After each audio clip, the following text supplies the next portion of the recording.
ইতালিতে এসে যদি আমার কোনো সবজি ভালো লাগে খেতে, তাহলে প্রথমেই হচ্ছে এই ইটালিয়ান সবজিটা, যার নাম হচ্ছে পোররো।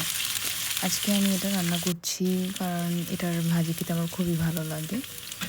তো এই তো নর্মাল ভাজির মতো পেঁয়াজের মধ্যে একটু হলুদ দিয়ে নিলাম, তারপরে হালকা একটু ভাজবো।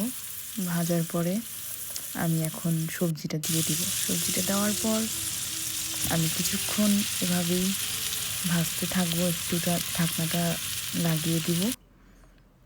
এই তো সবজিটা দেখতে এত সুন্দর, এবং যদি আপনি গরম গরম ভাতের সাথে খান এটা খুবই মজা। তো অবশ্যই বাসায় ট্রাই করবেন এই ইটালিয়ান সবজিটা। এটার নাম হচ্ছে পোররো। আমার তো খুবই ভালো লাগে,